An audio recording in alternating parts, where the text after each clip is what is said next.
In 1966, Time magazine ran a cover story asking, "Is God dead?" The cover reflected the fact that many people had accepted the cultural narrative that God is obsolete, that as science progresses, there's less need for a God to explain the universe. It turns out, though, that the rumors of God's death were premature. In fact, perhaps the best arguments for his existence come from, of all places, science itself. Here's the story. The same year Time featured its now famous headline, the astronomer Carl Sagan announced that there were two necessary criteria for a planet to support life: the right kind of star and a planet the right distance from that star. Given the roughly octillion planets in the universe, that's one followed by 24 zeros, there should have been about septillion planets, that's one followed by 21 zeros, capable of supporting life. With such spectacular odds, scientists were optimistic that the search for extraterrestrial intelligence, known by its initials SETI, an ambitious project launched in the 1960s, was sure to turn up something soon. With a vast radio telescopic network, scientists listened for signals that resembled coded intelligence. But as the years passed, the silence from the universe was deafening. As of 2014, researchers have discovered precisely bupkis, nada, zilch, which is to say zero followed by an infinite number of zeros. What happened? As our knowledge of the universe increased, it became clear that there were, in fact, far more factors necessary for life, let alone intelligent life, than Sagan supposed.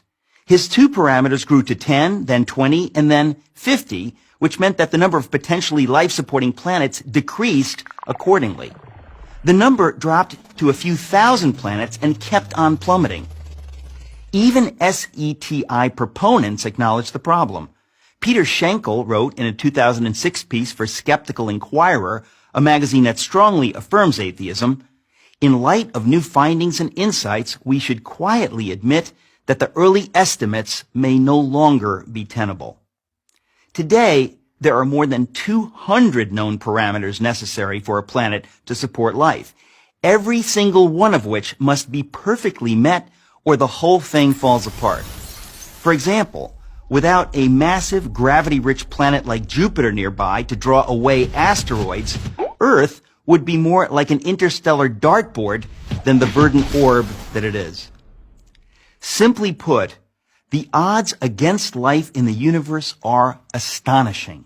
Yet, here we are, not only existing, but talking about existing. What can account for it?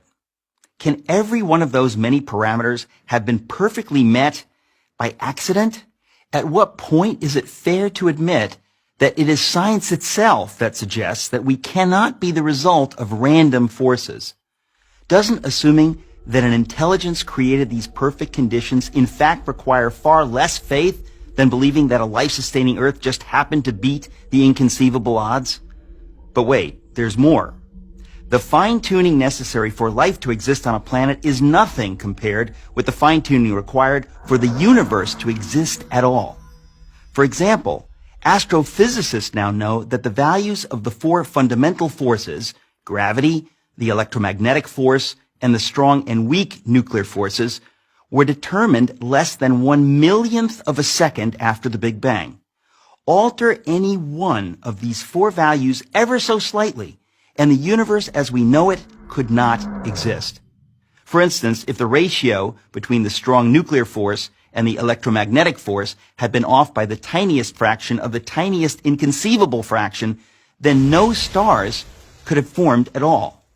Multiply that single parameter by all the other necessary conditions, and the odds against the universe existing are so heart-stoppingly astronomical that the notion that it all just happened defies common sense. It would be like tossing a coin and having it come up heads 10 quintillion times in a row. I don't think so. Fred Hoyle, the astronomer who coined the term Big Bang, said that his atheism was greatly shaken by these developments. One of the world's most renowned theoretical physicists, Paul Davies, has said that the appearance of design is overwhelming. Even the late Christopher Hitchens, one of atheism's most aggressive proponents, conceded that without question the fine-tuning argument was the most powerful argument of the other side. Oxford University professor of mathematics, Dr. John Lennox, has said, the more we get to know about our universe, the more the hypothesis that there is a creator gains in credibility as the best explanation of why we are here. The greatest miracle of all time is the universe.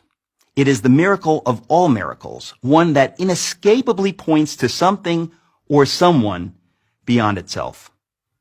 I'm Eric Metaxas for Prager University.